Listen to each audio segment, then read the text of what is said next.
Okay.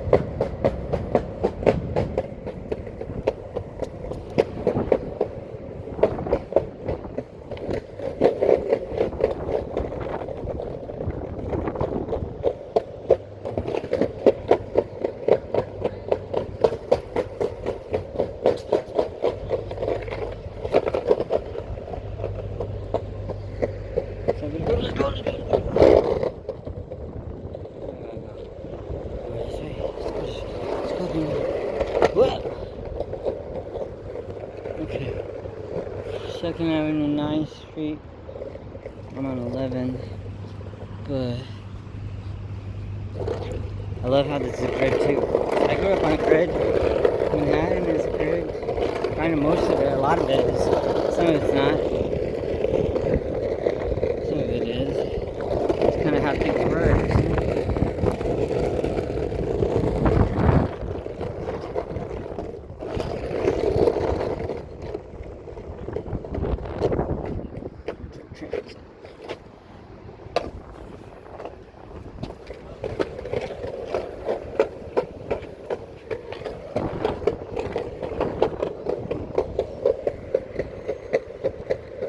We're gonna go down that way.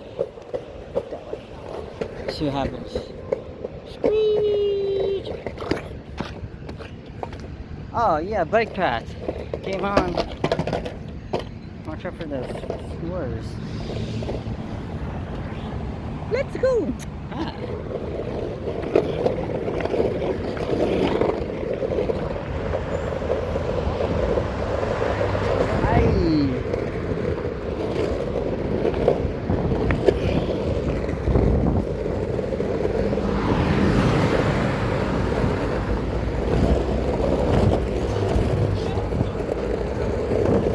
Safe, I got right away.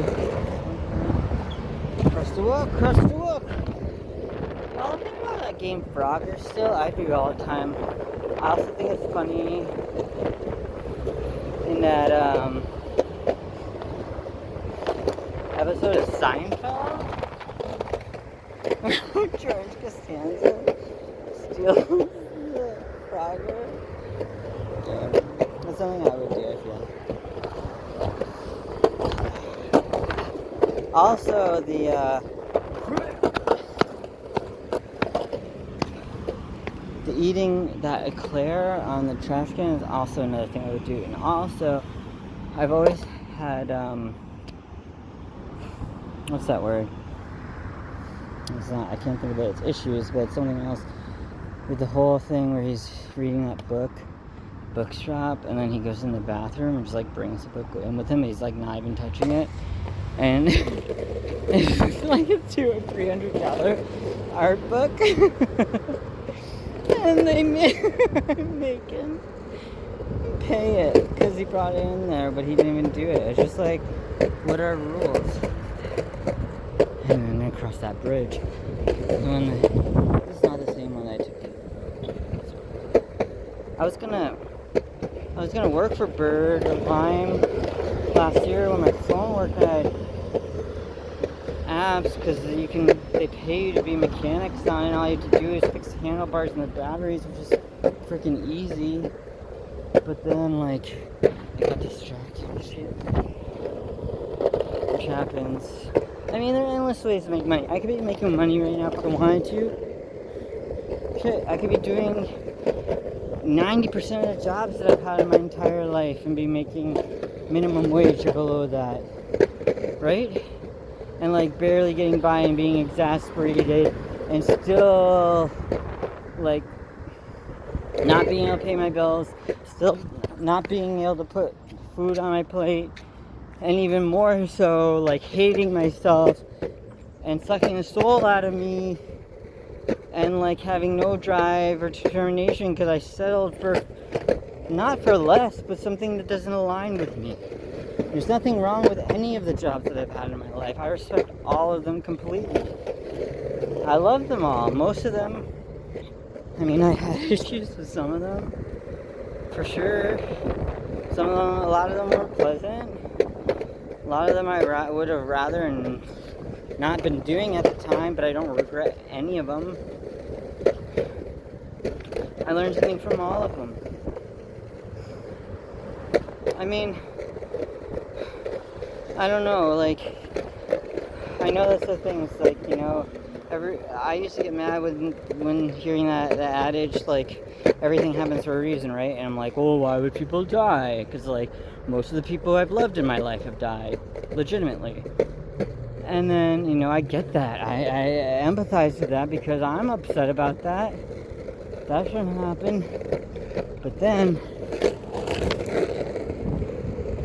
I think, yeah, it's not fair. Doesn't just because it happens for a reason doesn't mean it's fair. Doesn't mean we're gonna benefit from it immediately. Doesn't mean it's like we deserved it. It means we can learn from it. We can grow from it. And I think that's what all life is. And I really do. It's never simplistic as that. There's a bell curve with everything, and there's always outliers to the bell curve. You're taking statistics that are like, not even taking it, but are aware of odds and variables and ratios and stuff like that. Like, that's how there's the mean, the average, and then there's, the outliers, and there's always going to be outliers, and it ebbs and flows, and it's all waves. It's about, like, for me, it's about not letting the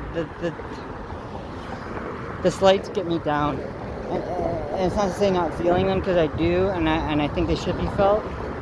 And it's about honoring them, like acknowledging them, being like, yeah, that really freaking sucked. That like took a lot out of me. That almost killed me. That ruined my life for several years. That took away all my hope. That made me feel like dying. Yeah, all of that is real. Like, that's all legitimate. To ignore that would be packaging it away and putting it in a box over in the closet. But to acknowledge it, it's like Pema Chodron and a lot of Buddhist monks say. It's like you sit with it. It's leaves floating down a river. Right? Floating down a river. On waves. Someone on waves. You see the leaf on the river, you acknowledge it, saying, say, that's a leaf. That's that leaf. That's that brown leaf. Or that's that leaf that has those spiny veins in there, whatever. And then you say, oh, what is that leaf evoking me? It's mindfulness. It's noticing. It's observing. And then you let it go. Because you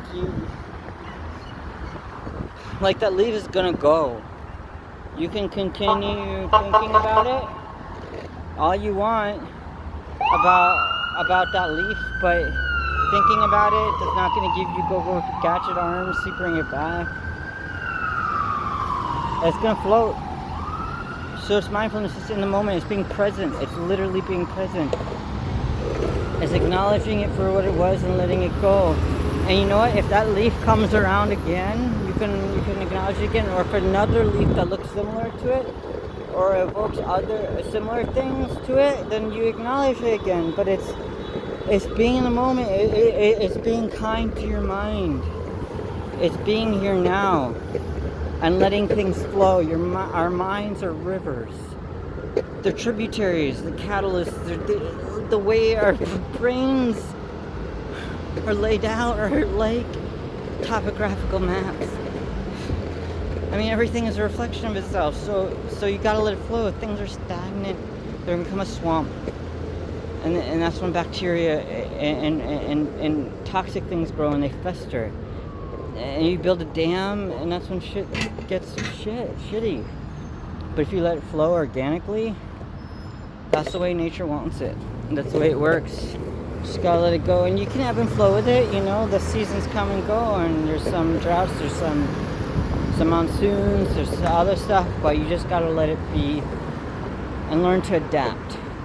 All the greatest Fortune 500 mobile companies, they always knew you adapt or you flounder. It's the Viking season. Anyway, that's my rolling rant now, but I just want to say, and I say it all the time, and I don't mean to be corny, because I earnestly believe it, because that's why I'm still alive. It's just don't give up. You don't give up. You keep on rolling, no matter what. no matter what, because you are absolutely worth it. And I'm talking to you, and you think I'm not talking to you right now because I absolutely am.